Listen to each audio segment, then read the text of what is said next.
All right, so hopefully you guys are seeing my screen. If for any reason you can't, just let me know, pop a message up in the chat window, and I'll get that fixed. But let's go ahead and jump right in.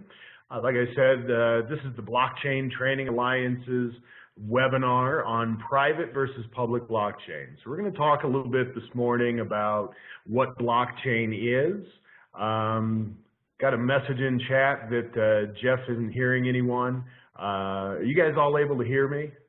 Just put a yes, no in the chat window. Let me know. Okay, we're getting a lot of yeses there. So, Jeff, maybe try dialing back in or reconnecting. Seems like other folks are able to hear okay. So we're going to talk a lot this morning about public versus private blockchains. We're going to start out real quick and just talk about what blockchain is. If you're new to this space or that's a new term, we'll define what that is. And we're going to talk about private blockchains, Ethereum in particular, and how it compares and contrasts to Hyperledger. Then we're going to dive in and talk about blockchain in the enterprise, blockchain for business. There's a lot of focus right now on blockchain in the public sector, blockchain in B2C uses, but there's really some cool stuff happening in the B2B world, enterprises adopting blockchain into their business networks, and I think that's going to be a really big growth area, and it's one we're very excited about. So let's go ahead and dive in. Like I said, my name is Chris Bennett. I'm an instructor and course developer with the Blockchain Training Alliance. So I teach a number of courses with BTA. I've authored and put together the materials for our blockchain architecture course. I also teach our blockchain developer courses. We offer training and certification around blockchain, so blockchain architecture, blockchain development, blockchain cybersecurity are some of our most popular offerings. We also offer classes on blockchain and IoT solutions architecture, and we're working on a number of different courses all in the blockchain area. So really exciting stuff that we're doing. I also spend the other half of my time doing solutions architecture consulting, working with organizations to help identify good use cases for blockchain and help them design and develop and make those solutions a reality. Really goes hand in hand with the instruction. I like to use the analogy that it's a lot like baseball. You could sit in baseball class and learn everything about baseball and read every book ever written about baseball. And that's kind of what we do at Blockchain Training Alliance. But that very first time you step up to the plate to take a swing at the ball, it's really nice to have a coach there. And so we provide a lot of design and architecture consulting as well. So any questions you guys have or follow up from this, please reach out. I'd love to continue this discussion with anyone who might be interested in how blockchain might be able to be integrated into their enterprise. So let's start off. If you've never heard of blockchain, or you're new to blockchain, or you think maybe that's just a synonym for Bitcoin, let's go ahead and define that. Let's talk about what blockchain is. And as you start to get involved in blockchain, one of the first terms that you're going to come across is decentralized ledger or distributed ledger. You'll sometimes see blockchain abbreviated as DLT, decentralized or distributed ledger technology. And if you really want to understand what a decentralized ledger is, well, we don't have to talk hypothetically about it. We can actually go back in history. And we can go back in time 3,000 years to the year 1000 BC, and we can look at an instance, the earliest and first and only known instances of people using a decentralized ledger. And all this happened 3,000 years ago on a very small island called Yap Island in what is modern-day Micronesia. And the Yapese people had a very interesting economy. They had money just like we do. They used limestone coins that they called ray stones. The only interesting thing about these ray stones is they were gigantic. You can see one in the picture on this slide. These ray stones could be well over 12 feet tall and weigh in excess of 8,000 pounds. So they had a form of money that it wasn't practical or pragmatic to exchange physically. And so the Yapese people had to come up with a way to be able to conduct trade and commerce without physically exchanging money. And the way that they did that, hang on, I'm just going to go back and mute everyone. Guys, if you could just keep yourself muted, that just helps with any background noise or interference. Really, really appreciate that. So we're getting a little feedback from people. Let me just go through, make sure everyone's muted. All right. Thanks, guys. And again, if you have any questions, just pop them in the chat window. We'll, I'll again ask just everyone to stay muted, just so we minimize any feedback and make sure everyone can hear the presentation okay. Well, what the Yapese did in order to be able to exchange and trade and conduct commerce is, instead of physically exchanging these ray stones, these gigantic coins, they all just kept a mental ledger. They all kept track in their head of who owned which coin. And so they had a really simple system. They would place these coins in different strategic areas around the island. So they might have one on the beach and one in the center of town and one over by the forest, one at the base of the mountain. And they would just keep track in their head. They would keep a mental ledger, all of them collectively, of who owned which coin.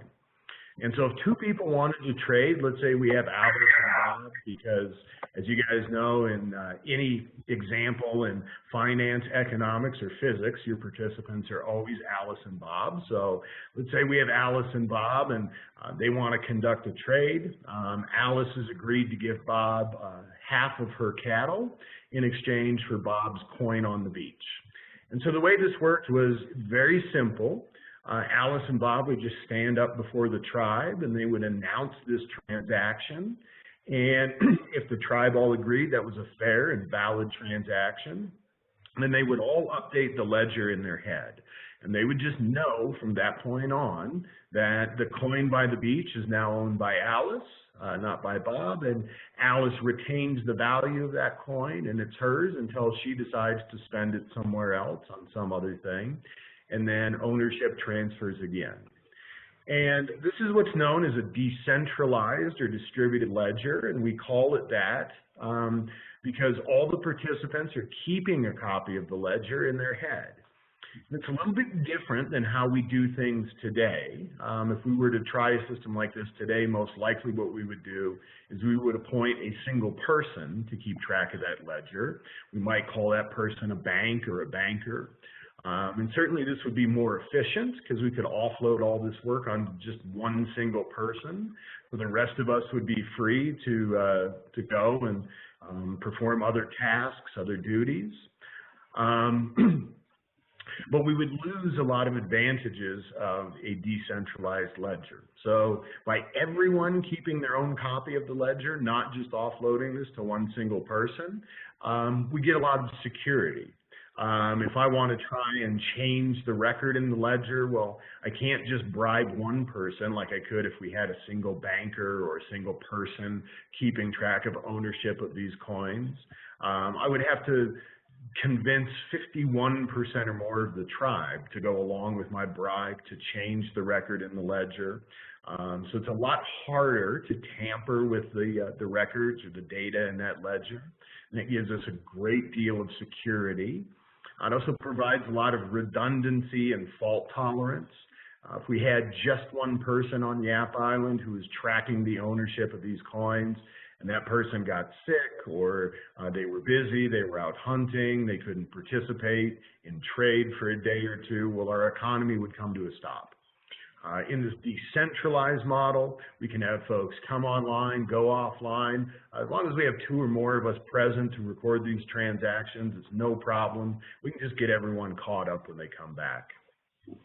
And without really meaning to, this decentralized ledger model that the Yapese invented ended up recreating a lot of the major services that a bank provides, but did this almost 2,500 years before the rise of modern banking in Italy.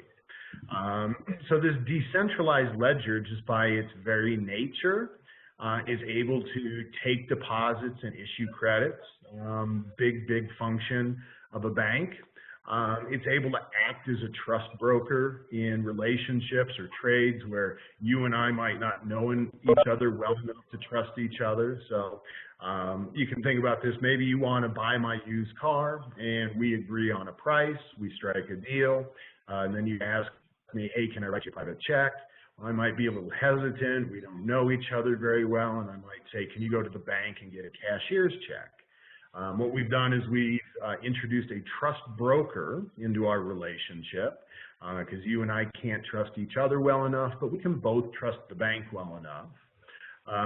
Well, with this decentralized ledger, all I really have to do is trust the integrity of the data on the ledger. We don't need to bring a third party in. The ledger itself acts like a trust broker. And then they also decoupled possession and ownership. Right? I don't have to physically drag these coins around in order to own the value behind them. And so when you think about blockchain, you can just think of this very simple scenario, what happened on Yap Island. And all blockchain is it's a modern computerized implementation of this very ancient decentralized ledger technology. So blockchain provides a lot of benefits, serves a lot of great use cases. It provides record-keeping functions. At the very heart of it, I like to talk about in class that blockchain is just like a sheet of paper. It's like a sheet of paper in that the paper doesn't care what kind of data you can write on it. You can write any and every kind of data onto a piece of paper. Might have my very first line on this paper might be banking and financial information, and the second line may contain the opening notes to one of Beethoven's symphonies. So I can mix and match all kinds of data on this paper. That's essentially what blockchain gives us. If you're coming at blockchain from a finance or accounting point of view, you may have also heard of blockchain referred to as triple entry accounting. Basically, this is this idea that we're all used to double entry. We've probably all learned about that in high school or college at some point. This idea that when we keep a ledger, we're tracking both debits and credits, so we can tell the story of the transaction from the point of view of all participants involved. Well, blockchain gives us what's known as triple entry accounting. We still have our debits and our credits. But we also have this third link, this immutable, unbreakable link back to every previous transaction. So if anyone tries to go and change any previous transaction in the ledger, it's very obvious that they've tried to do that. This gives us a high degree of data immutability. Stop presenting just for a sec so I can mute everyone. Just one more request, guys. If you can just please keep yourself muted. We do get a lot of feedback. If you guys aren't, that would be really great. So we get a lot of data immutability, this idea that I can't easily go back and change any of the data, alter the record, because this ledger is duplicated across so many different nodes or different participants. I get a high degree of redundancy and fault tolerance. Just like on the island, if some of us go off and go on a hunting trip, we're not able to help keep up with the ledger, that's okay. We'll just get synced up when we come back online. So high degree of fault tolerance there. Provides decentralization, so we're not reliant on centralized entities to come in. We gave the example about the bank acting as a trust broker in relationships. And it creates a shared infrastructure. So different organizations can participate in transaction and trade with no one organization having claim to the infrastructure that supports it. And then finally, blockchain to some degree is always a trade-off of performance for security. So if you're analyzing use cases in your business and your organization, any use cases where security trumps performance, blockchain may be a really good fit. Use cases where performance is the #1 goal, and that's more important than security, blockchain might not be the right fit there. So a lot of folks get into blockchain from Bitcoin. I like to joke that Bitcoin is the gateway drug to blockchain. Bitcoin is a cryptocurrency, if you're not familiar with it. It was launched just about 10 years ago. It's just a digital form of money. Essentially, it is nothing but a ledger. It's nothing but blockchain, just tracking folks, trading digital wealth back and forth. And this is the entry point for a lot of people into blockchain. In fact, if you're talking to folks new to the space, there's a common misconception that blockchain is just another word for Bitcoin. But really, Bitcoin is to blockchain what email is to the internet. If you think back to the early days of the internet, email was really the first consumer-grade application that was deployed at scale on this new technological platform. That's exactly what Bitcoin is to blockchain. It's this first consumer-grade application that people are adopting at scale. But just like 25, 30 years after the rise of .com and the internet and email, we look back and we go, wow, email is a critical part of our life. I couldn't imagine living without it. But when I look at all the things that we've done on the internet, email is probably the most pedestrian and boring of them all. I honestly think we're going to look back in 25 or 30 years and talk the same way about blockchain. About Bitcoin. It's something indispensable. It's an incredible tool. It was very transformational. And given all the things that we've done on the platform since then, it's also pretty boring. And then finally, Bitcoin is just a currency. It has a very, very limited ability to do anything smart, for you to develop any logic in it. There is a programming or scripting language behind Bitcoin called Bitcoin Script, but it's very limited. If you come from a development background, just understand that Bitcoin Script doesn't let you perform any loops or iterations. And if you're a developer, you probably realize how limiting that is in a development language. There's another misconception in blockchain that, hey, isn't blockchain just a shared database? Well, kind of, sort of, but not really. You can think of it that way as long as you understand a few caveats, a few gotchas. When we talk about databases, especially traditional relational databases, if you come from a background working with databases, you're familiar with CRUD, create, read, update, and delete, the 4 functions of a database. What makes blockchain a little bit different is it's what's known as an append-only ledger. In other words, it's exactly like a database, except you have absolutely no update or delete function.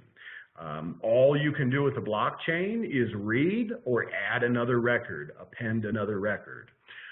So it's a little bit different in a database in that sense, that there is no update or delete.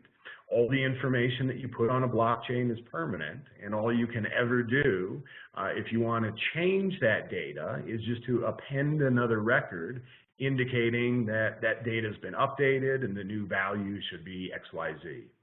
And so that gives us on blockchain a full history of all the data points on blockchain rather than just a current snapshot like we get with the database.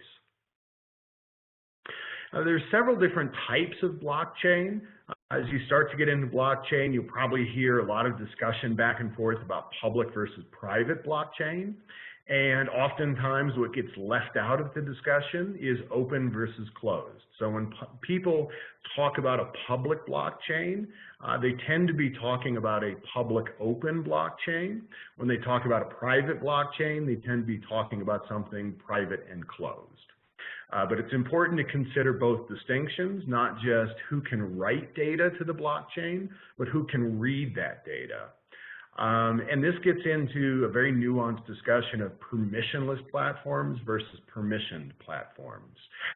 In other words, do I want to treat all my users equally or not? In a permissionless environment, because by definition, I'm not applying permissions to anybody. I'm just treating everyone equal. In a permissioned blockchain, I'm giving some folks some roles, abilities, and access that I don't give to others.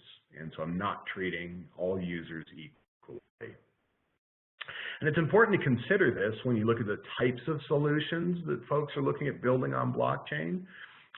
These are not absolutes, but up in the top right, public open solutions. You can see I've got the Ethereum logo there. These tend to be where we see public permissionless platforms like Ethereum being used, versus what we see down at the bottom left, private and closed, where those tend to be more Hyperledger or private blockchains. The areas we see in the middle, the public and closed, private and open, are kind of either or. You may want to use Hyperledger for some of the built-in permissioning, or you might want to just build some of your own permissioning and identity management in something like Ethereum. But this kind of gives you an idea of some of the different use cases, very different from one another. Things that are public and open might be the cryptocurrencies that we know, or some kind of video game network where players can track their achievement. We're treating everyone equally. Everyone can see all the data. Anyone can contribute data, versus things that might be very private, closed, lockdown solutions for the military and law enforcement, or various construction projects where only the general and subcontractors need to be able to write or read any data, and then kind of anything and everything in between. And so I like to talk about, when I'm explaining blockchain to people, this onion model of transactions, because it really helps you understand the types of data that can be recorded on blockchain and get us past a lot of the misconception that blockchain is just Bitcoin. So I call this the onion model, because we're going to start at something very familiar, and we're going to peel away layers until we get to the heart of what blockchain actually is. So the very outer layer of this onion is what we're all familiar with. It's what we see with cryptocurrency, with someone paying someone else in Bitcoin. This is two or more parties coming together and announcing an exchange of monetary value. So I'm going to pay my friend Lucy $100 worth of Bitcoin because I lost a bet with her. This is what we all know and think of when we think of blockchain and cryptocurrency. Again, two or more parties, and they're announcing some kind of exchange of monetary value. Well, if we take that outer layer and we peel it away, let's take the idea of monetary exchange out of the picture, and we still have two or more parties coming together and announcing some kind of transaction, but that transaction doesn't involve the exchange of any kind of monetary value. So we might use blockchain to track medical information. And I may go to my doctor, get my annual checkup, physical. My doctor might say, Chris, I want to put you on a new prescription for XYZ. And let's go ahead and let's update your blockchain medical record to reflect that. That's still two or more parties, right? I should not be able to update my medical record without a licensed physician being involved. And I surely don't want a doctor going and updating my medical record without my consent. So it's still very important that we have two or more parties involved. But there's no exchange of monetary value. We're simply just updating a data point. And if that makes sense, then we can peel away the final layer of this onion and get to the real heart of blockchain, which is just a single party standing up and announcing an important event. So this may be blockchain in the context of voting, or blockchain in the context of supply chain management. A supplier just saying, hey, I delivered some parts to this factory. Or a voter saying, hey, I voted for Alice in the mayoral election. So we just have one single party announcing an important event. We don't require two or more parties, and we don't require any kind of exchange of monetary value. And if you get that, then we'll talk about this a little more in a second, but if you get that blockchain can just be a single party announcing that something important has happened, when we start to talk about smart contracts and how you can program logic into the blockchain, another way you can think about blockchain is as a workflow or a business process automation or management solution. If I have the ability to mark important events, and then define rules for how those events are processed and handled, well, I'm right back to the definition of a workflow or a BPM solution, but one that can potentially work with money or real world value. So let's talk about Ethereum. Like I said, we're going to compare and contrast Ethereum and Hyperledger. A lot of folks, when they get into blockchain, think that these two platforms are competitors to one another. Really, they are very, very different animals, and they can actually complement each other very, very well. But if you're unfamiliar with Ethereum, Ethereum is an open source project. It's managed by a group called the Ethereum Foundation. One of the biggest backers, corporate donors to the Ethereum Foundation is Microsoft. Something Microsoft doesn't talk a whole lot about. I'm not sure why, but they're very deeply involved in Ethereum. They're certainly not the only corporate backer, but they're one of the bigger names involved. Ethereum is just coming up on its 3rd birthday. Went live in July 2015. So still a very, very new technology. And Ethereum was really created as a reaction to some of the shortcomings in Bitcoin. Like I mentioned earlier, Bitcoin had a very, very limited development language called Bitcoin Script, which didn't allow things like loops and iterations. The Ethereum Foundation saw that as a limitation and thought, boy, if we really want people to build cool solutions using this blockchain technology, we have to really give them a complete programming and development language they can use to do this. So Ethereum supports this through the development of what are called smart contracts. Ethereum supports several different languages, development languages. Solidity is the most popular one. These are all known, what are known as Turing complete languages. So again, if you come from a development background, that might mean something to you. If not, just know that Turing complete means that these languages are on par with any modern programming language. They can do anything that a language like C++, JavaScript, Visual Basic, etc. can do. Smart contracts give us the ability to write computer code to define rules and processes that get invoked when a certain type of transaction occurs.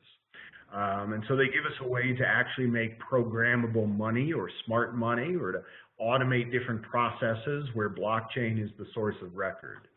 And Ethereum does this through an abstraction called the Ethereum Virtual Machine. Essentially what that means is if you are developing an Ethereum solution, or you are the end user of an Ethereum solution, there's nothing in that experience that's going to tell you anything is happening on blockchain. It really feels like a typical client-server experience. The fact that all this is happening on a massive, globally distributed peer-to-peer network is abstracted away from you. And Ethereum is what's known as a public blockchain. Means that anyone can use it, anyone can write data to the blockchain, anyone can read data from the blockchain, and any data that's stored on the Ethereum blockchain is fully transparent. So it's also what we call a permissionless blockchain because Ethereum is anonymous. We don't track individual user identity, or at least that's not something that Ethereum supports by default. If you want to support identity management, that's something you need to build into your Ethereum-based solutions. So the fact that it's anonymous and we don't know who users are also makes it permissionless, right? If I don't know who you are, it's very difficult to talk about what you are allowed to and not allowed to do.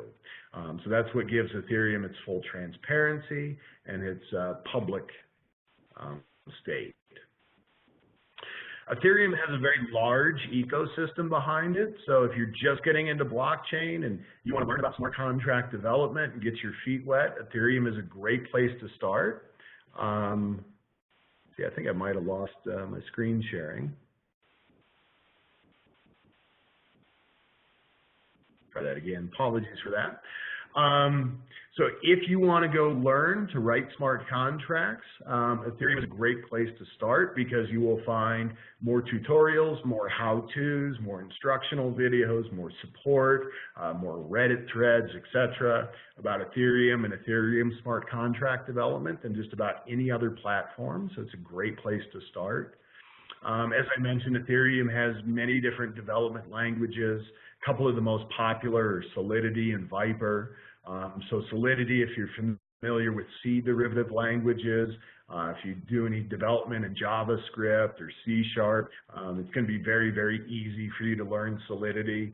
If you come from the Python side of the fence, they also have a language called Viper, which uses a Python-style syntax.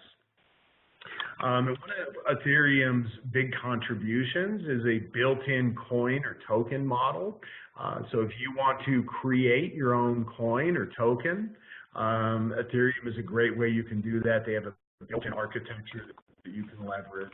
So we see Ethereum being used in areas where that coin or token can provide some value to a solution. Things like fractional asset ownership, tracking customer rewards or loyalty points, building out gaming ecosystems. But by and large, Ethereum tends to be very consumer focused, and this is not a rule. This is not saying that you can't use Ethereum in B2B scenarios, but typically it tends to be the platform of choice for B2C or business to consumer scenarios. And because of the anonymous nature of Ethereum, this permissionless idea, there are a lot of folks right now focusing on how they can add identity management into something like Ethereum, so that Ethereum can become more of a hybrid and also do permissioning and identity management and role-based access, etc. So I want to show you real quick a site called Etherscan.io. This is what's known as a blockchain explorer. You can come in and view any transaction that ever happened on Ethereum. You'll see these for just about every public blockchain, but we just happen to be looking at Ethereum. And I won't go into this in too much detail, but I did find one interesting transaction this morning.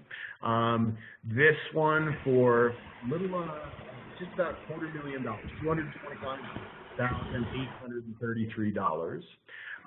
So what we can see, and this is public information, you guys can go to the same URL in a browser and pull up this exact same page.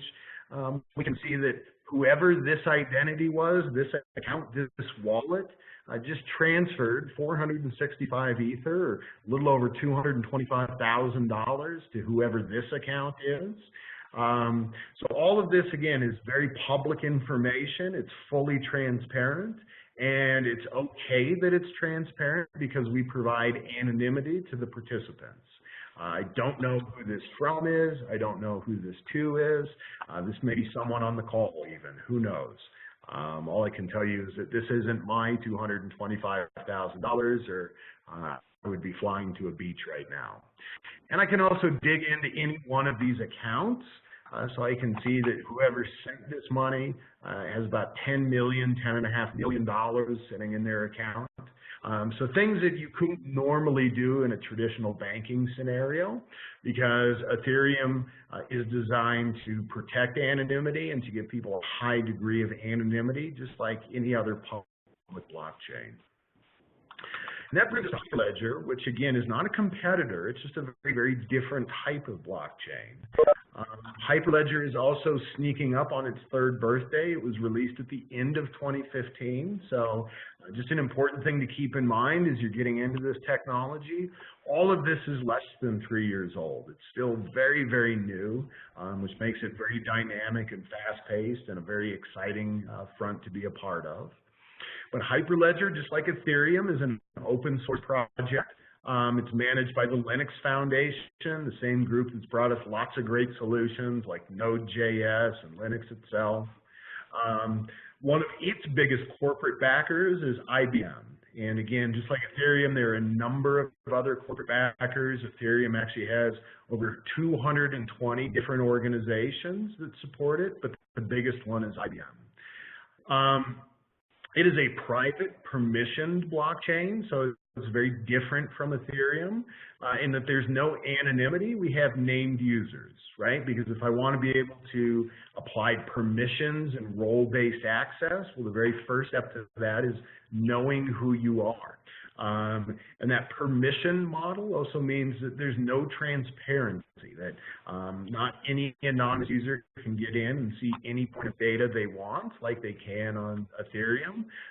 So you will not find a Hyperledger Explorer like we just looked at on Etherscan. And so that means that Hyperledger tends to be very business focused. It tends to be used mostly in B2B solutions. Again, that's not to say that you couldn't use it in a business to consumer model, but because of where Hyperledger starts out and its focus, it tends to get used more in that world. Unlike Ethereum, there's no native coin or token. If you want to have a coin or a token, that's something that you have to build on your own. It certainly can be done, but if you need a coin or a token architecture right off the bat, you may want to look at Ethereum. And Hyperledger is really focused as a blockchain for business or blockchain for the enterprise. So you see it used a lot in supply chain, value chain type solutions, in solutions where tracking the life cycle or the provenance of an item or good is important, less of consumer-focused solutions. So a quick comparison of the two, whereas Ethereum is anonymous, Hyperledger gives us named users. The fact that Ethereum is anonymous means that it's fully transparent and open to the public. I can't restrict access to anybody or treat any users differently if I don't know who they are. Versus Hyperledger, which is closed to the public. You have to be given access into Hyperledger, and it's permissioned. I can control who sees what, who's allowed to do what, who are the participants in each type of transaction. Ethereum is a single blockchain. It's a single ledger. That's why we can go out to a site like Etherscan and look at all the transactions that have ever taken place on Ethereum. Hyperledger takes a different approach. Hyperledger uses multiple blockchains or multiple ledgers. They're called channels in Hyperledger terminology. The idea here is that if all of us on this call are part of a giant business network, let's say that I'm Toyota Motor Company and you guys are all suppliers to my factories. Well, I don't want to have all my data living on just one ledger because I don't want everybody to be able to see the terms and agreements and prices paid in all those other business relationships. It's important that if you supply me with alloy wheels and someone else supplies me with engine blocks, you only see the ledger that contains information about our relationship to buy and consume alloy wheels. Because Ethereum is a public blockchain, it has an extremely large network size. There are over 16,000 active nodes on Ethereum right now. Because Hyperledger is a private blockchain, and organizations develop Hyperledger solutions to suit their needs. They're typically much, much smaller, and again, because they're not public, they're a lot smaller. In Ethereum, this large network size is what gives us security. Again, the only way to really hack or change the record in a blockchain, especially on the public side, is what's known as the 51% attack. So if I can somehow convince 51% or more, a majority of the nodes on the network, to go with my alternative version of the truth, well, then I've successfully pulled off a hack or a change. And that's very, very difficult to do in a network like Ethereum with 16,000 plus nodes, because that means I have to convince 8,001 or more. So the security in Ethereum comes from that large network size. The security in Hyperledger comes from our access control rules. Because I know who all my users are, they're named individuals, then I can start to control who can see what, who can't see what. So once anonymity goes out of the picture, my security can be derived from the rules that I create around who can access what kind of data. On Ethereum, all nodes or miners are equal. In Hyperledger, we have different kinds of nodes. We have what's known as an endorser, a peer, and an orderer. And the idea that Hyperledger has is let's not ask all our network nodes to perform all the same functions. Let's let them specialize a little bit, because this makes it easier to scale and offers greater performance versus the simplicity that you get on Ethereum, just having all nodes existing in a true peer-to-peer fashion. I recommended on an earlier slide, hey, if you're just getting your feet wet in blockchain, especially the development side of it, you may want to start with Ethereum because it has that large, mature ecosystem. Another reason is that it's very simple compared to Hyperledger. Ethereum gives you a public blockchain platform to build solutions on top of, which means a lot of the decisions about the mechanics of how that blockchain platform works have been made by the Ethereum developers, and you can just really focus on creating your smart contracts and your solution on top of them. In a Hyperledger environment, you're making a lot more decisions about what that environment should look like, so it's a lot more complex. Ethereum tends to be a lot slower than Hyperledger, so solutions where you need outright performance, it may not be a good fit. Ethereum can also be relatively expensive in terms of transaction fees and the cost that you pay to cover the execution of your code. Whereas Hyperledger, because it's running on your own hardware or hosted hardware, it's an open source project to begin with, there's no licensing fees to pay, it's very, very low cost. In Ethereum, again, because folks are anonymous, the incentive, to be honest, is an economic one.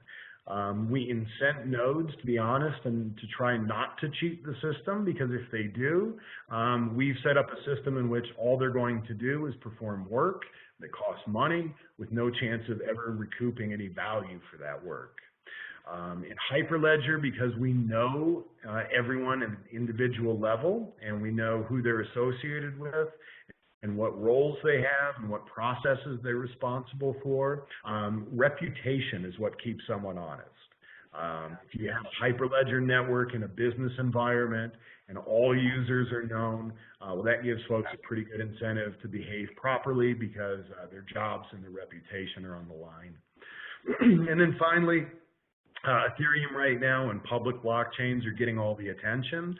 As you get into blockchain, you'll find that's where the majority of attention is right now, and Hyperledger is not getting the love that it should, but I really think that's where a lot of the growth and cool solutioning is going to be. So we're going to focus a little bit more on the private permissioned Hyperledger side of things, because if you're interested in Ethereum, there's already a lot of good information out there. So big difference between these two platforms is how transactions are recorded. On a public blockchain, again, all our users are anonymous, so we're going to have one or more anonymous users announce a transaction. And we see an example here that maybe Alice decides to pay Bob 2.5 Ether. And of course, what we see in parentheses there is we're not actually recording Alice and Bob. We don't know who they are. We're just recording the wallet ID or the account ID associated with each one of them. So we may see something like 12345 has decided to pay 98765 some money or some Ether. When this transaction is announced, it gets recorded by all nodes on the network. It gets recorded on the current block, and you can just think of a block as a sheet of paper. It's an area that holds a fixed amount of data or a fixed number of transactions. All these nodes are going to continue to record transactions on their sheet of paper until this block is all the way filled. And then once it's filled, all the nodes are going to get together, and they're going to compare what they have on their individual blocks or sheet of paper. And whatever version the majority have or the majority agree with is what we're going to consider to be the truth. We're going to cryptographically link that or chain it back to all previous blocks. And now we know that any data on this block or any one that came before it is all data that the network has agreed at a majority level is the right data. On a public blockchain, again, because it's permissionless and anonymous, anyone can see those transaction details versus a private blockchain, which works a lot differently. So in a private blockchain, we might have a vendor-supplier relationship. We might have Alice Johnson of Acme, and she's delivering parts to Bob's Motor Company. This transaction is going to be managed by a smart contract or chain code in Hyperledger terms. So what happens is when these wheels are delivered to Bob's Motor Company, and that smart contract gets executed, it is only being executed by the nodes that Acme and Bob's Motor Company are running. In other words, if there's another supplier, if there's Doug's Engine Shop, Doug and his employees or his hardware, his nodes, they're not a part of this transaction. I don't think so. And what's very different is that all the nodes participating have to agree on the result of the transaction before it's added to the blockchain. So different than a public blockchain in that consensus is reached among the relative or the participants involved in the transaction before it gets recorded to the blockchain. And so that means that in a private blockchain, we can look at any record on the ledger, and we can know that it only got added to the ledger because all the participants in that transaction already agreed the data was correct. The details of this transaction are only going to be visible to the participants who have access to it, who we've granted access to it, unlike a public blockchain.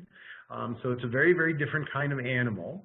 And important takeaway here is because each transaction that gets added onto this ledger has been agreed upon by all the participants before it even gets there, then there's no need for any further audit after that record gets added. There's no need to go back and reconcile to make sure that's the right data because we've agreed right up front, all as participants, that is the right data.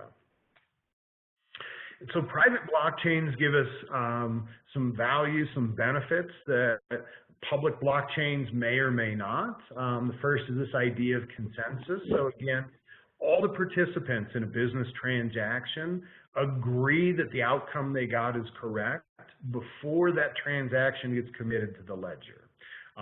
So we know that any information we see on the ledger is something that everyone's agreed on. It provides us provenance, so if we want to see the full history of an asset, how it was created, what happened throughout its life cycle, and when it finally ended its life cycle, we have that kind of information. Because all this is happening on blockchain, it's immutable, all our data is cryptographically linked. We can have a very, very high degree of trust that no one has come along and changed any data in the ledger because doing so is very, very difficult. It also gives us finality, which is one of the biggest benefits in a business scenario. Because private blockchains set up this shared infrastructure for all the participants in a business network, and because all those participants agree on the final state of any transaction that involves them, we by definition have a shared resource, a shared infrastructure, and all the records on it, all the participants agree are correct. So this gives us a single authoritative source of truth. We don't have to go back and audit or reconcile after the fact. We can simply trust the information that lives on our blockchain. And finally, it gives us privacy because we're operating in a permissioned model, and so we can determine who the participants are and what they can see. Some of the components of a private blockchain solution, a little bit more defined and nuanced than a public blockchain solution, right? We have the participants, who are the actors, who are the humans, who are the organizations that they work for that are participating in this business network. What are the assets? What are the things that those actors are interacting with? What are the properties and attributes of those assets, and what is the life cycle of an asset? Because an asset is not a permanent thing. It may be, it may not be, but a lot of assets have a fixed life cycle. They're created, they exist for a while, and then they're destroyed. And finally, we define our transactions, which talks about how do our participants interact with the assets, how do the properties and attributes of an asset get changed or updated, and the transactions, the records of how participants interact with assets are the piece that actually gets recorded on blockchain and stored as permanent records in a Hyperledger solution. So I want to walk you guys through a real simple demo of Hyperledger, a real simple sample solution. You guys can go out and play with this one yourself. There's a link in the slide deck to the Composer Playground. And when you first jump on the Composer Playground, there are a number of pre-canned solutions. So I just saw the question come up in chat. Can I share the link to the slide deck? Absolutely. If you didn't get it at the very end of this presentation, I can go ahead and paste it, and I'll just paste in another copy right now real quick. So if you didn't get the slide deck, you can download it using this link, and of course, like I said, I'll send it out at the very end again for anyone who missed it. But you go on Composer Playground, and one of the sample projects they have for you to play with is the Car Auction Network. So in this Car Auction Network, we have two different types of participants. We have the auctioneer and members. We're going to focus exclusively on members, not worry about the auctioneer. But some of the properties of a member is an email address and a balance that they have. We have two different types of assets. We have the vehicles that are being auctioned off and the vehicle listing itself. The vehicle has a notable property, which is the owner, the participant that owns the vehicle. The vehicle listing has an interesting property, which is the reserve price. The vehicle is not going to be sold to anyone who bids under the reserve price. And finally, we have a couple different transactions that we can perform. We can make an offer on a vehicle that's being auctioned off. And then the auctioneer can come and close the bidding. It's time to end the auction. And when the auctioneer closes the bidding, if there has been a bid that was made above the reserve price, well, then ownership of that vehicle is going to get transferred to whoever made the highest bid that was above the reserve price. So let's jump into Composer Playground and look at this real quick. Here's our vehicle network. Again, you can unbox and play with this example yourself in Composer Playground. This is just an out-of-the-box example. But I've got a participant auctioneer. I've got a few different members. It's very easy for me to create a new participant or member if I want. You'll see that all this data that we're working with is just standard JSON formatted data. So I've got a couple different participants here, Bob, Charlie, and Dan. I've got a vehicle listed right now. VIN number 12345, and the current owner is Bob. And then I've got a vehicle listing where this vehicle is for sale. So I'm selling vehicle 12345, here's its state, a description, reserve price, etc. The definition of these participants, assets, and transactions is all defined behind the scenes. I have what's known as a model file, which defines my assets, transactions, and participants. So for example, I can see that here's how I define a vehicle. If I want to change how a vehicle is defined, maybe we want to add a property to track the color of a vehicle. It's very easy to do that. I can deploy those changes in the test environment with a click of a button. I have a script file, my Logic.js file, and this is just standard JavaScript that defines how my transactions are executed. So if someone decides to close the bidding, the auctioneer, here's actually how we go through, look for the highest bid, make sure it meets the reserve price, and then transfer ownership of the vehicle.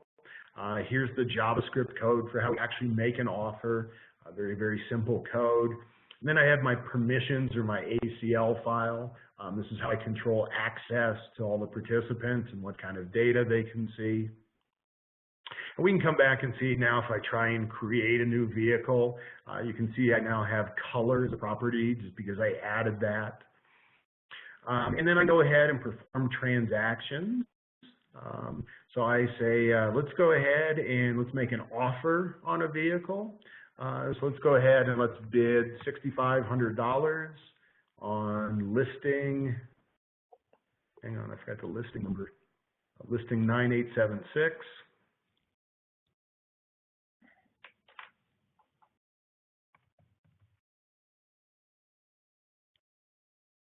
And we'll say that Dan is the bidder on this. So let's go ahead and submit our bid. And now we can come and we can go ahead and close the bidding. So let's go ahead and stop bidding. 9876. Well, I've done something wrong there. Wouldn't you know it, right when you're going to demo something, that's when it all goes wrong. So I won't sit here and try and troubleshoot this, but what we would have seen is, oh, we lost a vehicle, that's why.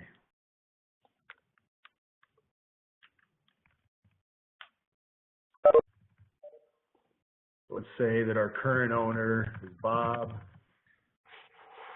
Now we should be able to, all right, well, I'm not going to worry too much about this, but if you play around with this and you don't change any of the model definitions behind the scenes, what you'd see is when you closed out that auction, the owner of that car has now been updated to the highest bidder. So just a real simple example that you can play with to get familiar with Hyperledger. I showed you all the different components, the model file, the JavaScript logic, the permissions ACL file. And then once you've defined what your solution looks like in Hyperledger Composer, you can easily export that solution. There's a real quick export function as we're defining everything. You can then import what you've built into your own Hyperledger environment. And once you get it over there, Hyperledger is kind enough to build a fully functional REST API around your solution for you. So you can turn your developers against this. It's going to be very, very familiar for any web developers. They're just building a solution against a REST API. They don't have to know anything about Hyperledger or how this was built. So very, very easy learning curve organizationally. There aren't a lot of new skills that need to be picked up.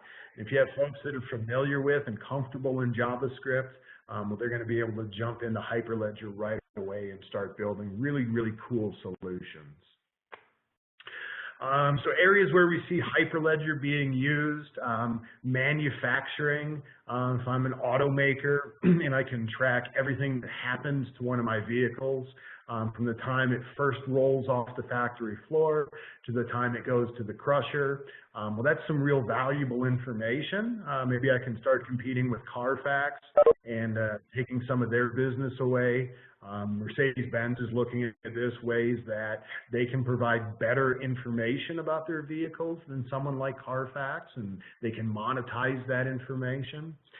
Any kind of supply chain solutions, we see Hyperledger being used a lot. So any kind of food supply chain, food recalls where there's just a lot of waste when we do recalls is an interesting area. Auctions and online marketplaces like we just looked at. Advertising and media sales tend to have very, very complex contracts, need a lot of auditing and third-party involvement. Same thing with cable television, complex industries like aviation and aerospace where you have tremendously large business networks with a lot of participants. Interest in Hyperledger and blockchain in general, inventory management, banking, e-commerce, etc. So a lot of different areas that folks are looking at this technology and trying to apply it to. How you might spot some potential use cases in your world or your business. Hang on, I'm just going to go back and mute everyone because we are getting some feedback. All right. How you might spot some use cases in your business. We'll look for areas or areas where there's large business networks. There are a large number of participants in a business process. That can be a great area for blockchain and Hyperledger. Anywhere where you have swivel chair integrations between systems, so one person entering data and then swivel a chair around and enter that same data in a different system. It's a very error-prone way of doing things.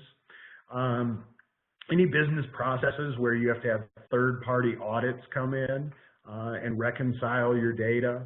Any solutions or areas in your business where there isn't one single authoritative source of truth, and this kind of relates to the auditing idea. In a business network, I keep my records, you keep your records, and we have to bring in a third-party auditor to review both our records because there's no single source of truth between us. You have your truth, I have mine. We don't have one that we share.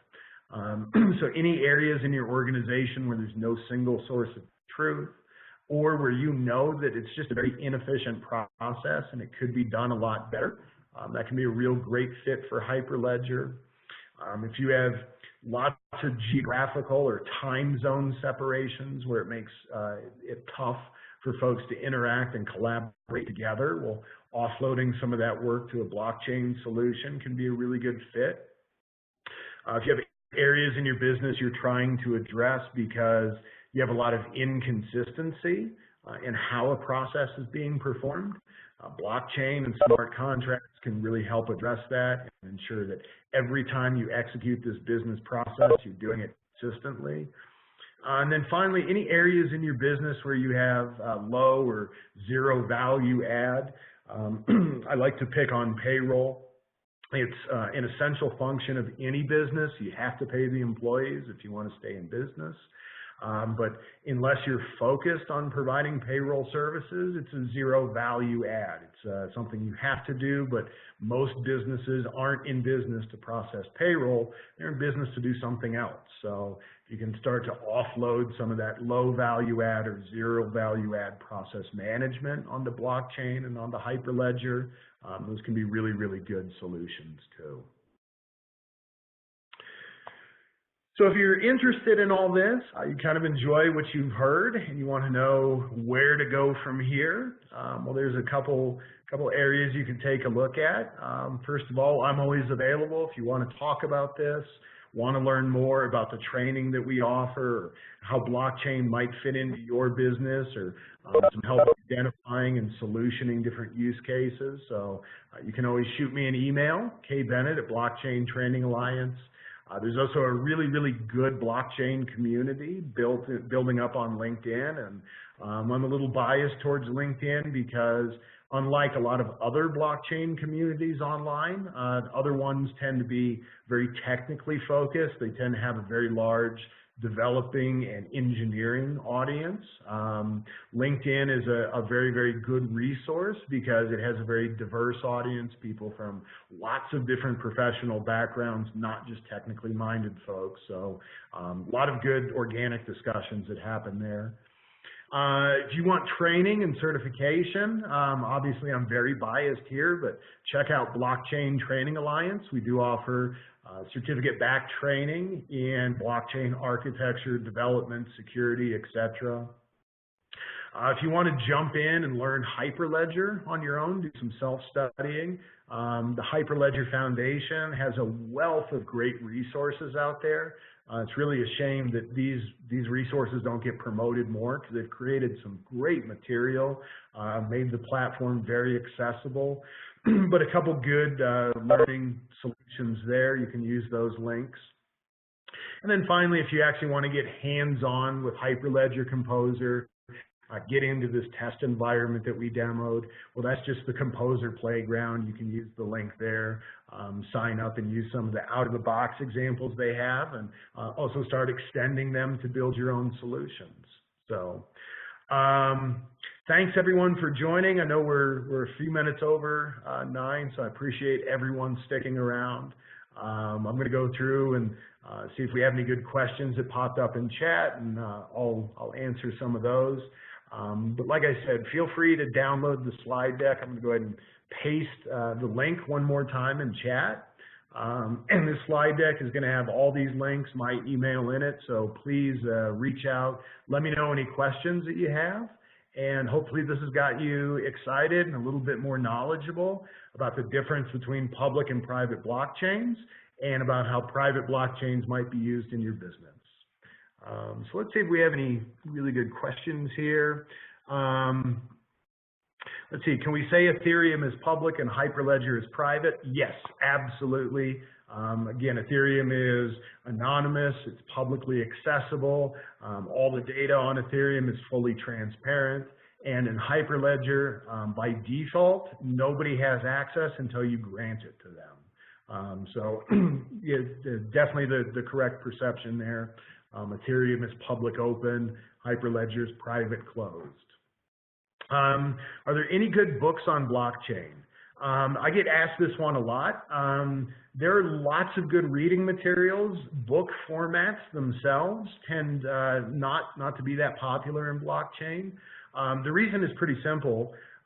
This is a space that is very new and it's moving extremely quickly, and things are changing all the time.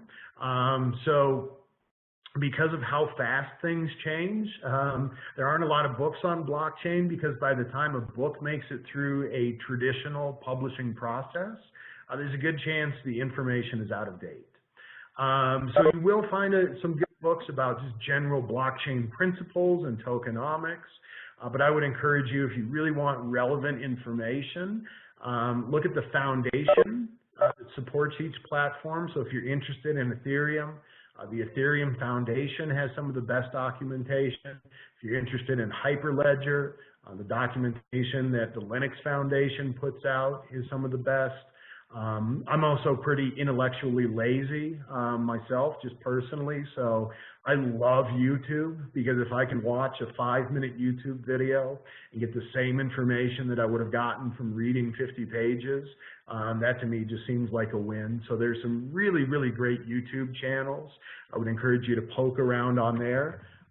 There's one called Ivan on Tech. I just posted this in the chat window. But if you're just interested in general blockchain, not any platform specific, but just kind of general blockchain topics, the Ivan on Tech channel on YouTube is a really, really great channel. Ivan's a very knowledgeable guy, comes from a development background, but doesn't explain things in an overly complex or technical way. Let's see. So there's a question here on the Solutions Architect exam. I'm not sure how well the study guide or the book relates to the exam. So the study guide, if you are taking the exam, was designed to show you all the areas that you might want to go and self-study. So we did make sure that we covered or mentioned every area in the study guide that is going to be covered in the exam. That doesn't mean that all the answers are there, but it's just giving you a list and a start to all the topics you need to go out and self-study on your own. And if you have any questions on that, on the exam or the study guide, just shoot me an email. Let's see, interest in learning about insurance-related projects. So there are a lot of folks in the insurance industry who are interested in using blockchain. A lot of claims validation and claims adjustment solutions are being built on blockchain.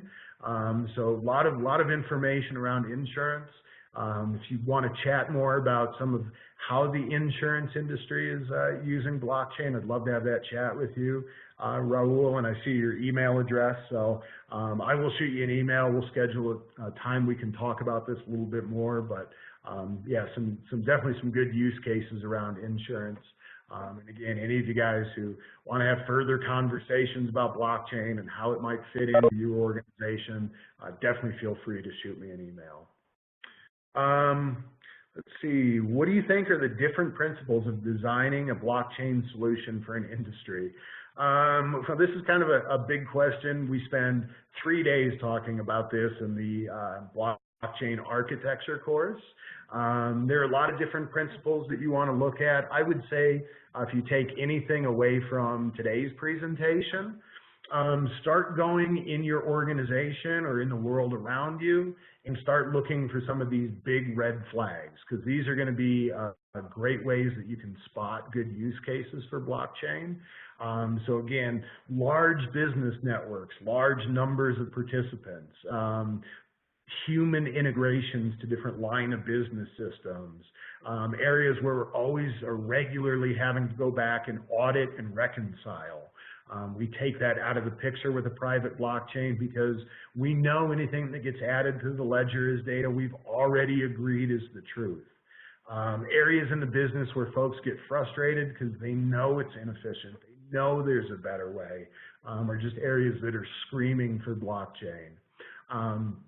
And any of those low value add or zero value add processes are great ones to start offloading to blockchain. So I would say that these are some of the first areas you'd want to look at around you. Hey, what meets all or some of these criteria? Because those are going to be some of the most interesting ones to start exploring with blockchain.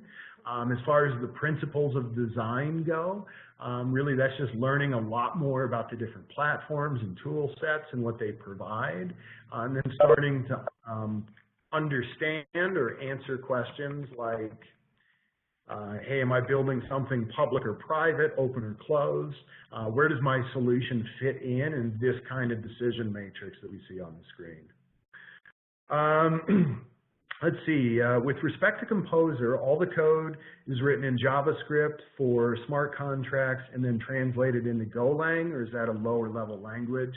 All those smart contracts get compiled down into bytecode. So you can certainly use Golang if you want. You don't have to use JavaScript. It's another option, but JavaScript is definitely the most popular one. Let's see, I know we concentrated on Ethereum and Hyperledger. Can you tell us how Corda compares? I know that Blockchain Training Alliance is working on a course for this. Great question, Brian. Thanks for asking that one. Yeah, we didn't talk too much about Corda. Corda is a solution created by an organization called R2. It is much more similar to Hyperledger than it is to Ethereum. So just like Hyperledger, it's a private blockchain. It is permissioned. The consensus mechanism operates very similarly to how it does in Hyperledger, and the consensus is reached before a transaction is added to the blockchain. We're dealing with named individuals, so we use reputation as the driver towards honest behavior rather than any kind of economic incentive. And there's no built-in coin or token, just like Hyperledger. The real difference between Corda and Hyperledger is that Hyperledger is focused on being a very, very general tool, so you can use Hyperledger and tool sets behind it to go build any and every kind of solution. Corda has a very, very narrow focus on just banking and financial solutions. So Corda really gives you a better starting point if you want to build a solution for the banking and financial services industry. It's got a lot of those logic and workflows already baked into it, where Hyperledger doesn't. They are two distinct products or offerings right now, but there's a lot of discussion in the Hyperledger community about officially bringing Corda in under the Hyperledger umbrella and managing it through the Linux Foundation like the rest of the platform, and actually making it just a derivation or a cousin to Hyperledger. So they're very, very similar. It's really just the focus that's different. So great questions, everyone. Any other questions that we have? I'm open to stick around for a few more minutes if there are. If not, we had really, really great turnout today. I appreciate all you guys making time on a Friday morning to listen to me chat about blockchain. Had a really good turnout, so I think we'll definitely be doing more of these. Let's see. Oh, here's a great question. Can you make Ethereum private? Yes, you absolutely can. Absolutely. Ethereum, just like Hyperledger, is an open source project. So you can always go and take the source code and use it to set up your own private Ethereum instance. You can even pull down that source code, and if you don't like the way Ethereum behaves or handles certain things, you can create a fork of that code base and put whatever information you want into it. And then set up your own private Ethereum instance. So you absolutely can make Ethereum private. There are also a number of different hosting providers that offer private Ethereum instances. So Microsoft has an offering through Azure for a private Ethereum blockchain. I believe Amazon has or is working on one. So you absolutely can set up your own private Ethereum networks. Let's see, when can we have the next session? Stay tuned, follow Blockchain Training Alliance. We're on LinkedIn. We'll be sure to share information there about the next one. We'll also start posting a schedule of these webinars on our website. so you can keep track there too. I think it's a great way to get some of this blockchain information out into the public, and I really enjoy doing these kind of things. So definitely stay tuned. We'll have some more. Let's see, Diane asked me, can I talk a little bit about MDM, master data management, as a use case? A lot of possibilities there in terms of MDM, a lot of things you can do. A lot of folks already pursuing use cases around MDM. I think Diane, reach out to me, shoot me an email. Let's have a little bit more detailed conversation about maybe what you're thinking and how you would see it applying in some of the problems you're trying to solve, because that is a very, very big area. And there are lots of folks taking lots of different views on how blockchain can be used to address that. One of the things you'll find with blockchain is even if you look at one particular use case, for example, consumer banking is a great example. You might look at a consumer banking solution, one particular use case, but two different organizations, different size, different cultures, different goals, would pursue radically different architectures and solutions to it. One might choose a private blockchain, one might choose a public blockchain, one might opt for purely conventional technology and not bring blockchain into it at all. So MDM is kind of one of those areas like consumer banking where really it just depends. So I would love to chat with you a little bit. Shoot me an email, let's find a good time to talk, and tell me a little bit more in detail what you're thinking, and we can spitball some ideas. All right. Well, hey, thanks again to everyone for joining this morning. Just in the interest of redundancy, I'm going to paste the download link for this slide deck one more time for anyone who didn't get it. Please go download a copy. Feel free to use this to share any blockchain ideas or as a starting point for your own slide deck. Good artists create, great artists steal. So go out and be great artists. Appreciate you guys showing up. Hope I get to see you on the next webinar. And like I said, feel free to reach out. We can chat a little bit more about blockchain and how it might fit. And hopefully you guys learned something. And if you didn't, hopefully the rest of your Friday goes better than this. But thank you, everyone. Have a great Friday. Have a great weekend. And we'll see you next time.